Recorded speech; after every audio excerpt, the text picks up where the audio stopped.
გადის ფერადი სამყაროს მიღმა. იმ სამყაროს მიღმა, რომლის დათვალიერებას თითქმის ყველა ბავშვს სურდა და ალბათ ეხლაც სურს. ვიდეო არ არის ბავშვებისთვის. არ არის ბავშვებისთვის.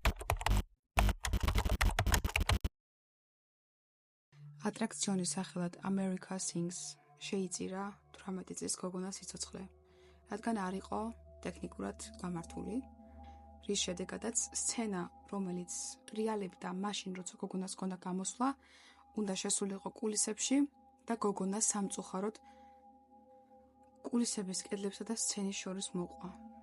და იქ აბსოლუტურად ყველა, ვინც ესწრებოდა ამ ღონისძიებას, გაიგონეს საშინელი ხმა, თუმცა ვერავინ ვერ მიხვდა თუ საიდან და რატომ ესმოდათ ეს ხმა.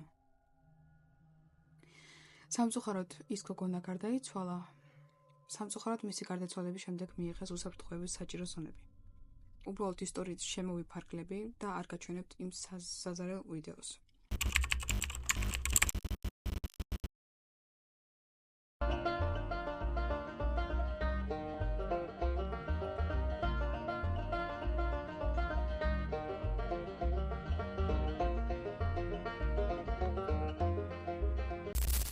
$1980 წელს Disneyland-მა გახსნა აკვაპარკი River Country.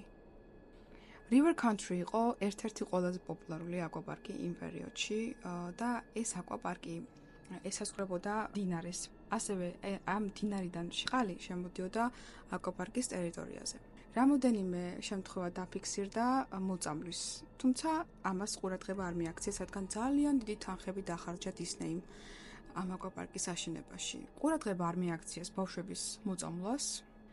11 წლის ბიჭი, რომელიც საბანაოდ შევიდა აკვაპარკში და სასრიალოებით სარგებლობდა, ბავშვს იმ დღესვე აღმოაჩნდა ამება, რომელიც ცხვირიდან შედის თავში და სამწუხაროდ იმ დღესვე გარდაიცვალა ბავშვი. ეს საშინელი რაღაცა არის.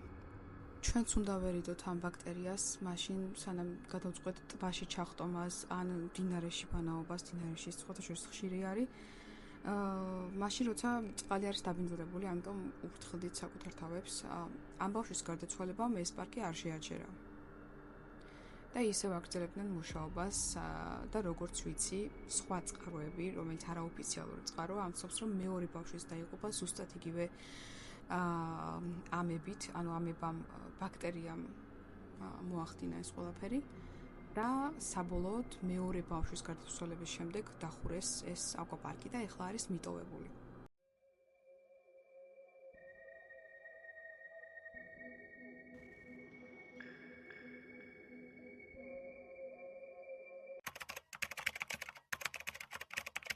ასევე Disneyland-ის ფლობელობაში იყო ზოოპარკი, სადაც სხვადასხვა ცხოველები ყავდათ თავმოყრილი და ერთ დღეს უბრალოდ ეს ზოოპარკი დაიხურა.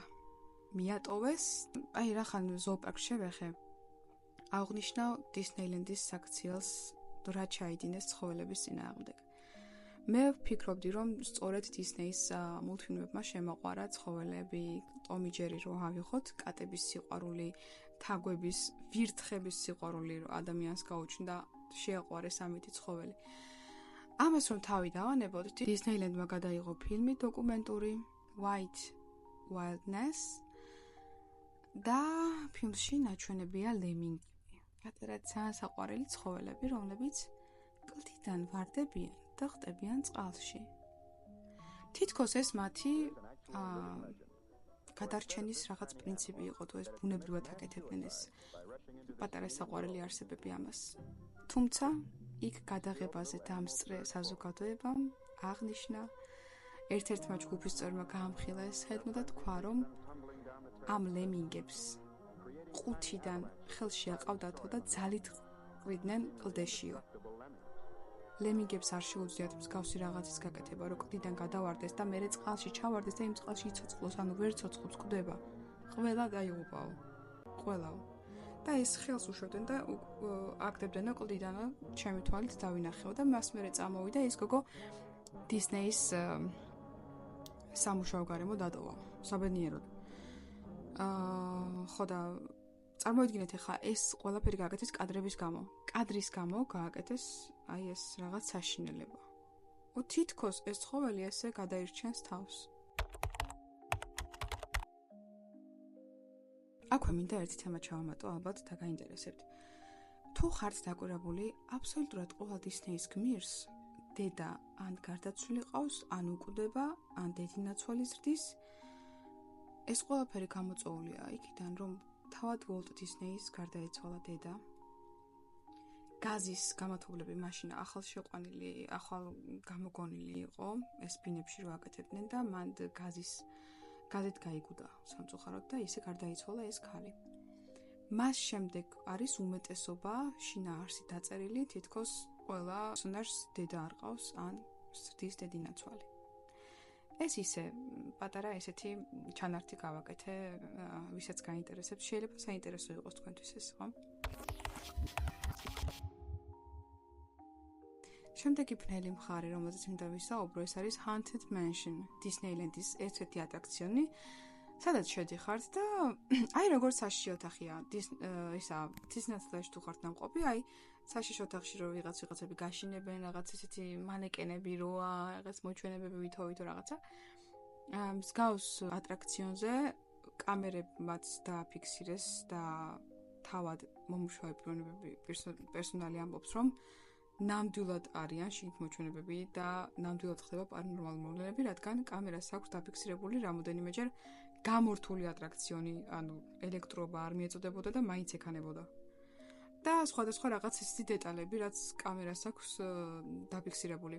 თუ მე ეს ვიდეო ვიპოვე, აუცილებლად ჩავსვამ და გაჩვენებთ. თუმცა არ გამიგორდება ისეთი რაღაცები ხდება დისნეიში, ეგეც პარანორმალური მოვლენებიც რო იყოს. სხვათა შორის სტივენ კინგს აქვს ერთ-ერთი წიგნი, ეგეც ატრაქციონების პარკზე დაწერილი. რახან მომსახურე პერსონალი ვახსენე, მინდა გითხრათ, რომ მთელი დისნეილენდის ტერიტორიაზე არის მიწისქვეშა გვირაბები, სადაც გადაადგილდება მომსახურე პერსონალი. რადგან იყოს უხილავი პერსონალი, რომელიც რეალურად მიწისქვეშეთში დადის და მიწისქვეშეთში შრომობს. უმეტესწილად პერსონალი, რომელიც იცმევს მიკი მაუსის ტანსაცმელს, აი ფორმას, ყველა ამბობს, რომ შეგნით აქვს ძალიან ცუდი შეგრძნება. ისეთი შეგრძნება თითქოს ვიღაც გვიყურებსო. და ძალიან ცუდ განწყობაზე ვდგებით და ძალიან ცუდ მოქმედებს მიკი მაუსის ფორმაო. არ ვიცი რატომ. რაც შეეხება თავად მიკი მაუსს, Walt Disney-ს ჰქონდა თაგვების შიში. და თავარი პერსონაჟი მისი თაგვი აირჩია. ასევე ბევრ თქვენგანს გეცოდინებათ Nickelodeon. ქართულად ვიტყვი Nickelodeon. ტელეკომპანია, არხი, რომელზეც გადიოდა ჩვენი საყვარელი მულტფილმები და თინეიჯერული სერიალები. და ამ თინეიჯერულ სერიალებს რომ გადახედოთ, ადამიანები, ვისაც ფიტვედში ჰქონდათ დიდი ალბათობით, მაგ თინეიჯერულ ფილმებს უყურებდნენ. Ariana Grande ალბათ ყველამ ვიცით და ერთ-ერთ სერიალში გადაიღეს, მიიღო მონაწილეობა და მისი კადრები ეხლა ხანს გავრცელდა იმ ძველი სერიალის კადრები. აიძულებდნენ, რომ გაეკეთებინა მსგავსი საქციელები. და არა მარტო არიანას, სხვადასხვა მსახიობს, ბავშვებს, თინეიჯერ ბავშვებზე მაქვს საუბარი. დენ შნეიდერი ედგა ამ ყველაფერს სათავეში. Was a recurring sketch on the Amanda Show. Wearing a bathing suit, star Amanda Bynes would interview a fully dressed guest in the hot tub with her. Cameos included Elvis, Babe Ruth, and Amelia Earhart. It was weird, but innocent enough, except for the time Dan Schneider joined her. And he's kind of saying, I created the situation. I am the reason we are in this hot tub. I am pulling the strings.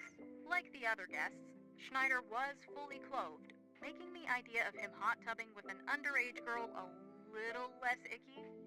პიროვნება, რომელიც არის ცნობილი იმით, რომ იყო პედოფილი და სხვადასხვა ჩვენ სხვადასხვა თინეიჯერ ქრაშებთან ჰქონდა ურთიერთობა, როგორიც არის არიანა, სელენასთან, როგორც ვიცი, სელენა მოარი თქვა მასთან თანამშრომლობაზე, მაილი საირუსი, დემი ლოვარო. ამ კაც ადანაშაულებს ყველა, აბსოლუტურად ყველა. სამწუხაროდ, მაშინ როცა პოპულარობას ხედავს მშობელი, რომ ბავშვი ხდება რაღაც წარმატებული ვარსკვლავი, უკვე ყურადღებას აღარ აქცევს, ვისთან აქვს კავშირი და რასთან ბავშვს. ალბათ ყურადღება რომ თავის დროზე მიექცა დედას, არიანა გრანდის დედას, ბავშვს იქ არ დატოვებდა ნამდვილად იმ სერიალში, განსაკუთრებით არ დატოვებდა. ჩემი პირადი ოცნება, სიმართლე გითხრათ, არასდროს არ ყოფილა დისნეილენდში მოგზაურობა. მე მსურდა, ჩემი ოცნება იყო, პატარა რო ვიყავი, გამეცნო ჰანა მონტანა და სელნა გომეზი, იმიტომ რომ ორივე სერიალს უყურებდი რა. სერიალები გადიოდნენ. სხვათა შორის, ახალი თაობა ვინც მიყურებთ და ვინც არ იცით, თუ ინგლისური იცით, ან თუ რუსული იცით, მაგრამ მგონი ქართულადაც დევს, შეგეძლიათ ნახოთ, ძალიან კარგი სერიალია. ლეგენდარული სერიალი არის ჰანა მონტანა, სადაც მაილი საირუსი არის მთავარ როლში და მეორე ლეგენდარული სერიალი არის ჯადოქრები Beverly Place-იდან. ნახეთ, ძალიან მოგეწონებათ ეს ორი სერიალი და მსგავს რაღაცას რომ უყურებდი, მინდოდა დისნეილენდში წავსვა, იმიტომ რომ მეგონა რომ დისნეილენდში ესენი დამხვდებოდნენ იქ. არარეალური. ხო და მიკი მაუსი არასდროს არ მიზდოდა დიდად, რო გითხრათ, მოგატყუებთ. ტომი ჯერის ფანი. ყველას გისურვებთ სიმშვიდეს, 7 წილს. მართალია დიდი ხანი არ ჩამიწერია ვიდეო, მაგრამ არ ვიყავი აქეთ და თუ ვიყავი აქეთ არ მეცალა. შემდეგი ვიდეო დიდი ალბათობით იქნება PDD-ზე, იმიტომ რომ სასამართლო მთავრდება და მიესჯება მისასჯელი მალე, დღეს ან ხვალ უკვე დასჯიან. მაინტერესებს იქ რა მოხდება, კიდე ისეთი რაღაცები მოხდა, რომ ისიც დიდი ალბათობით მოსაყოლი მექნება თქვენთან.